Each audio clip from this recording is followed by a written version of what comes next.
दोस्तों नमस्कार। दोस्तों, आज की करंट अफेयर्स को हम लोग मल्टीपल चॉइस क्वेश्चंस के माध्यम से जानेंगे। आज 18 जून है, तो जो भी करंट अफेयर्स है उसको बताने से पहले मैं आपसे ये भी कहूँगा कि जो लोग नए हैं या जिन जिन लोगों ने अभी तक चैनल सब्सक्राइब नहीं किया है, चैनल सब्सक्राइब कर लें और बेल आइकन दबा दें ताकि जो भी नया वीडियो अपलोड हो उसकी जानकारी आपको मिल जाए।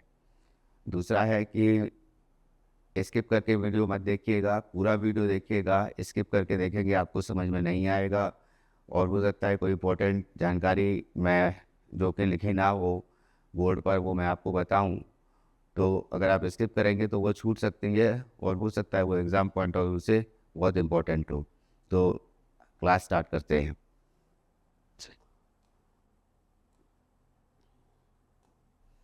फर्स्ट है, केंद्रीय सशस्त्र पुलिस बलों सीएपीएफ में कितने प्रतिशत पद अग्निवीरों के लिए आरक्षित किए गए हैं। तो आज जो है होम मिनिस्ट्री ने ये डिक्लेयर किया है कि 10% जो पद हैं वो अग्निवीरों के लिए आरक्षित रखे जाएंगे। सीएपीएफ में क्या क्या आते हैं, जो भी सशस्त्र सेना बल हैं, तो उसमें आते हैं सीआरपीएफ है जैसे, या असम राइफल्स है, या फिर बीएसएफ है, सीआईएसएफ है, आईटीबीपी है।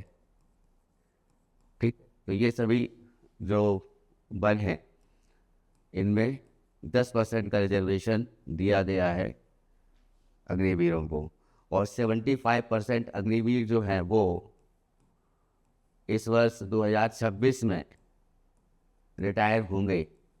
तो उसके बाद जो है इनको 10% इन बलों में, सशस्त्र बलों में 10% रिजर्वेशन देने की बात कही गई है।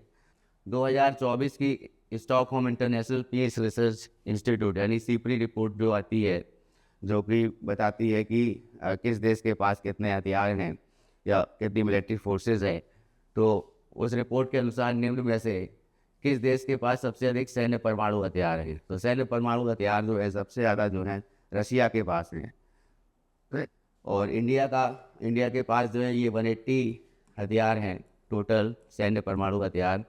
सेकंड पोजीशन पे अमेरिका है, अमेरिका के हथियार हैं 3700, और रशिया के जो हथियार हैं ये हैं 4309। चाइना के पास इसमें 600 है। ठीक है, तो रशिया के पास 4309 है, यूएसए के पास 3700 हैं, चाइना के पास 600 हैं, फ्रांस के पास 290 हैं, यूके के पास 225 है। ये 5 जो मेजर पावर्स हैं जो कि सबसे ज़्यादा जिनके पास सैन्य परमाणु हथियार है। उसके बाद भारत का नाम आता है 180, और 170 जो है हमारे जो प्रतिद्वंदी है या कह सकते हैं हमारा जो अ, ऐसा देश है जो हमारा एक तरह से दुश्मन देश है, वो पाकिस्तान है। 170 हथियार है उसके पास। इसराइल के पास 90 हथियार हैं, उत्तर कोरिया के पास 50 हथियार हैं। तो ये टोटल जो है अ, ये हथियारों की संख्या है जो टॉप कंट्रीज़ हैं जिनके पास सैन्य हथियार हैं। अब हम आते हैं एनपीटी पर, नॉन प्रोलिफरेशन ट्रीटी पर। तो एनपीटी पर हस्ताक्षर करने वाले देश जो हैं वो टॉप 5 कंट्रीज़ तो हैं ही हैं। उत्तर कोरिया पहले एनपीटी पर हस्ताक्षर किए थे, एनपीटी, हाँ, लेकिन उसके बाद जो उत्तर कोरिया ने इसमें से एनपीटी के सदस्यों से अपने आप को अलग कर लिया। भारत ने अभी तक एनपीटी पर हस्ताक्षर नहीं किए हैं।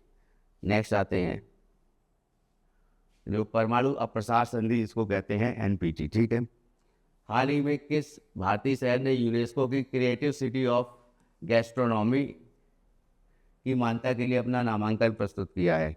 देखिए, क्रिएटिव सिटी ऑफ गैस्ट्रोनॉमी जो है, गैस्ट्रोनॉमी का मतलब ही ये होता है कि कोई संस्कृति है, गैस्ट्रोनॉमी कोई संस्कृति है, उस संस्कृति को बढ़ावा मिले, वहाँ के किसी खान पान है वहाँ का उसको बढ़ावा देना।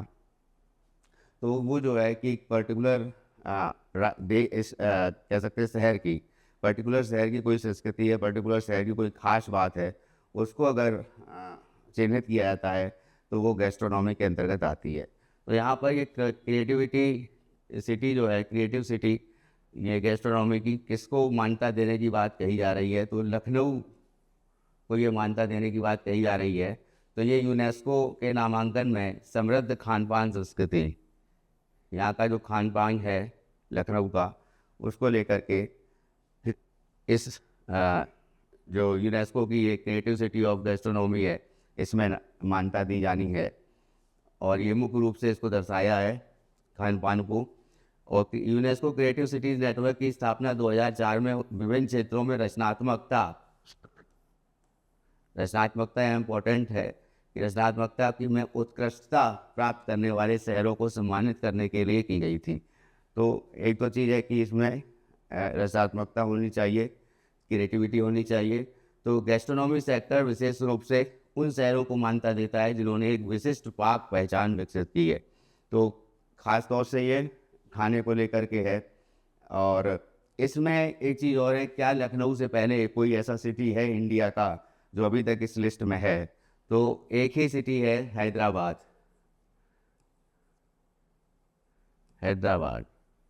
ठीक है, हैदराबाद जो है ये इंडिविजुअल सिटी है जो कि इस लिस्ट में शामिल है।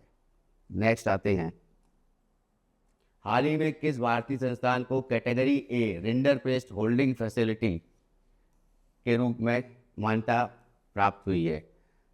रिंडर पेस्ट ये एक तरह से दुधारू पशु होते हैं, उनमें ये बीमारी होती है। जुगाली करने वाले पशु होते हैं, जैसे कहने का मतलब है गाय हो गई, भैंस हो गया, भेड़ हो गई, बकरे हो गई, ऊँट हो गया। तो इन सभी में जो है ये बीमारी होती है। और इसको लेकर के जो रिंडर पेस्ट होल्डिंग फैसिलिटी है, इसके रूप में मान्यता मिली है यहाँ पर राष्ट्रीय उच्च सुरक्षा पशु रोग संस्थान भोपाल को। ठीक है, तो रिंडर पेस्ट गायों और जुगाली करने वाले पशुओं को प्रभावित करने वाली वायरल बीमारी है। नेक्स्ट आते हैं, निर्लय सो मुथु वैज्ञानिक रहे हैं, हाल ही में इनका निधन हो गया है। तो इनका संबंध जो है किस संगठन से था? तो ये इसरो के साइंटिस्ट रहे हैं और इन्होंने अपना काम जब स्टार्ट किया था तब इन्होंने सबऑर्डिनेट रहे थे, ये डॉक्टर APJ अब्दुल कलाम के, उनके सबऑर्डिनेट के रूप में इन्होंने अपना काम किया था, जो कि अब इनका निधन हो गया है। और ये जो है सीनियर साइंटिस्ट थे इसरो के। नेक्स्ट आते हैं, मेटा इंडिया हम लोग परिचित हैं इससे, इस कंपनी से। फेसबुक है, व्हाट्सएप है, तो ये मेटा इंडिया के ही प्रोडक्ट हैं, या फिर इंस्टाग्राम है। तो मेटा इंडिया ने किसे अपना प्रबंध निदेशक यानी मैनेजिंग डायरेक्टर नया बनाया है? तो मैनेजिंग डायरेक्टर जो है ये अरुण श्रीनिवास को बनाया है।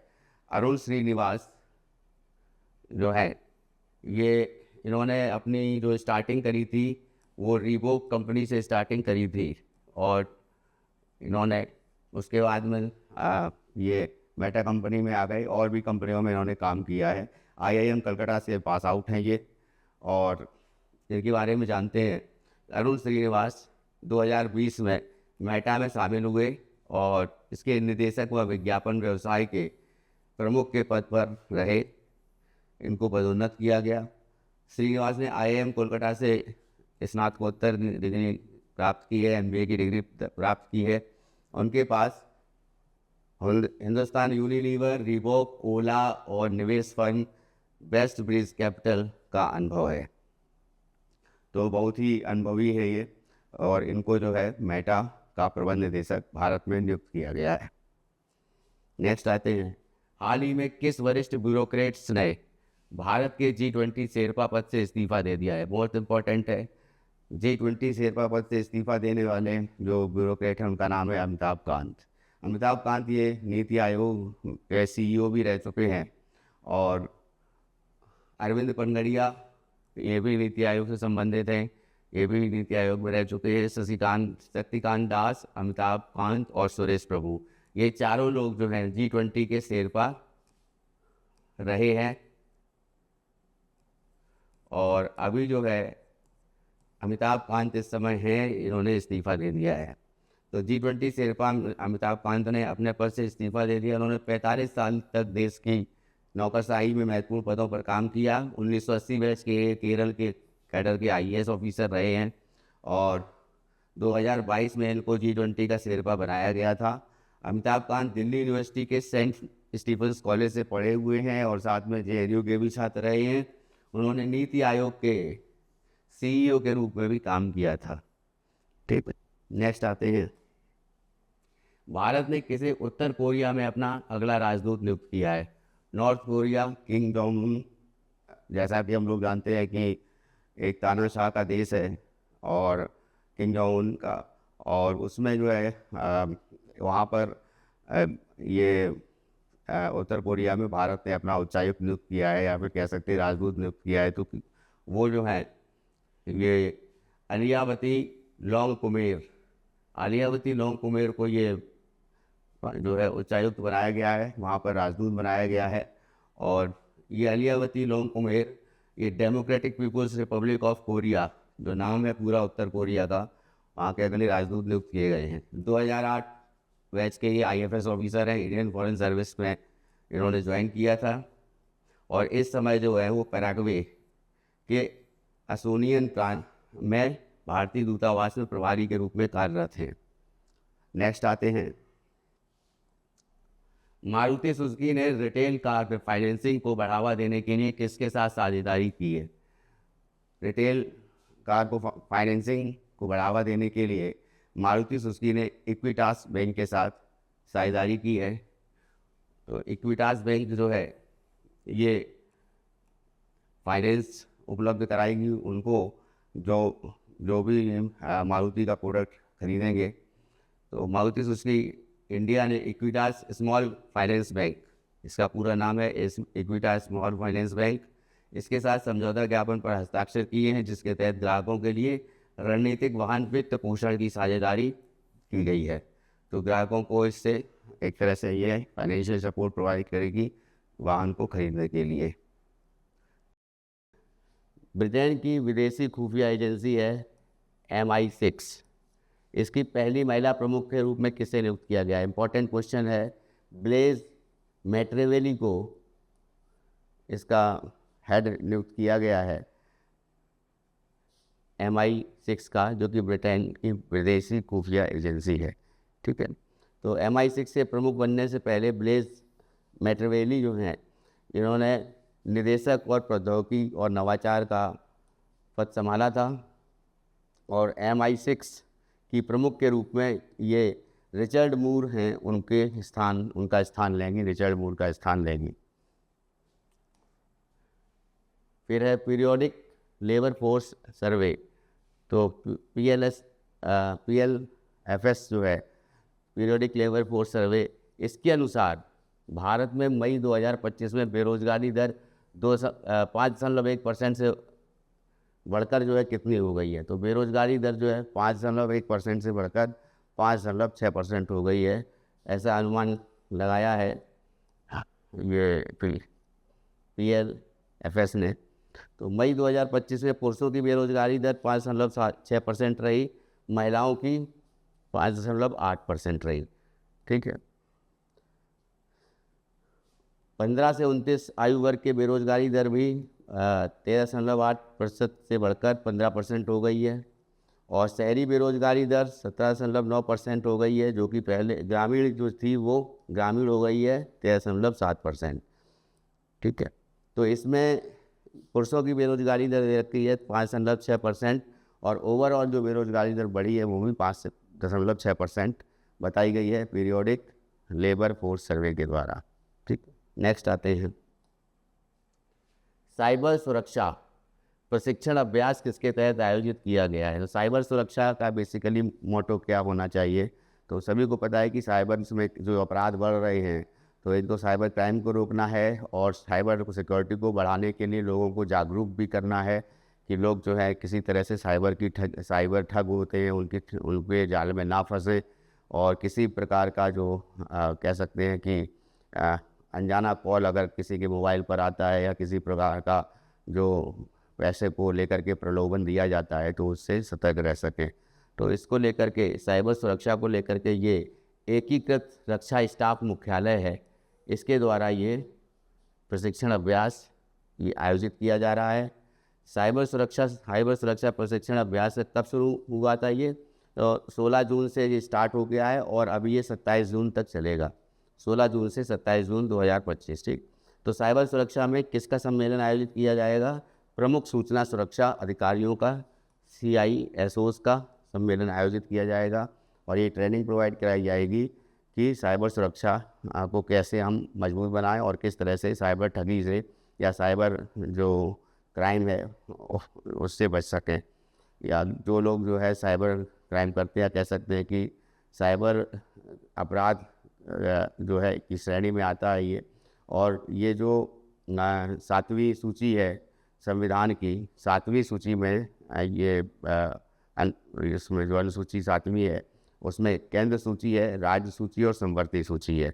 उसके बाद अवशिष्ट सूची भी है। तो याद रखिएगा ये अवशिष्ट सूची में आता है जिसमें कि सभी जो कानून हैं साइबर से संबंधित कानून बनाने का की जो जिम्मेदारी जो है या जो रेस्पॉन्सिबिलिटी है वो केवल और केवल केंद्र सरकार को दी गई है। ठीक है। नेक्स्ट आते हैं FATF financial action task force ने पाकिस्तान के खिलाफ कौन सी कार्रवाई की सिफारिश की है? तो अभी हाल ही में पहलगाम में जो हमला हुआ आतंकवादियों द्वारा, 26 लोग जिसमें सैलानी जो थे वो मारे गए, और ख़ास तौर से ये पाकिस्तान के जो आतंकवादी संगठन हैं उनके द्वारा ये पोषित था।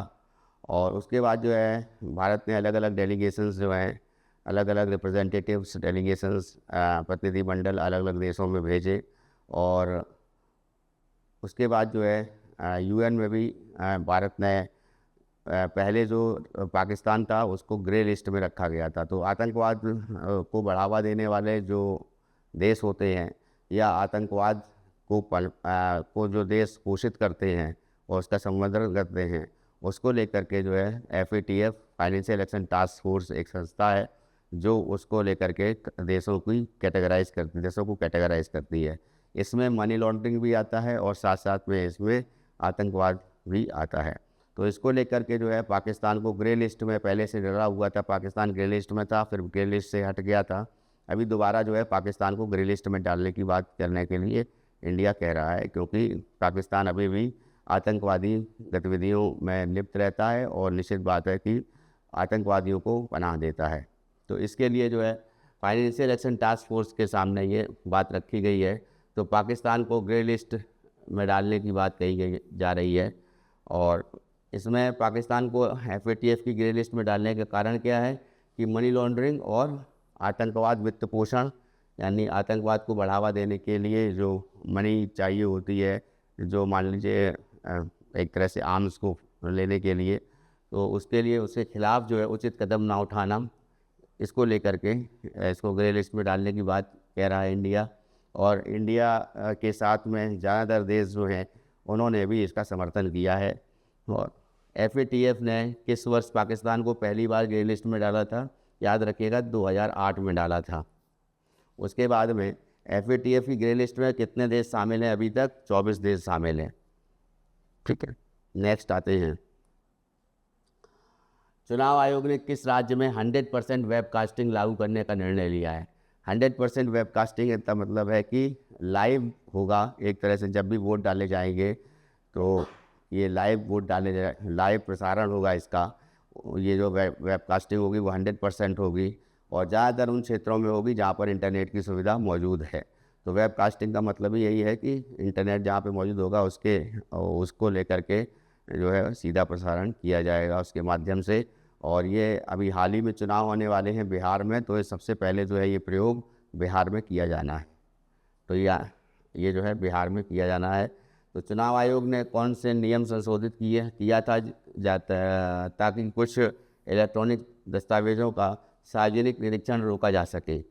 तो इसमें ये चुनाव नियम 1961 के तहत नियम 93 में ये परिवर्तन किया गया, जिसके तहत इसको जो है 100% वेबकास्टिंग को लागू किया जाएगा।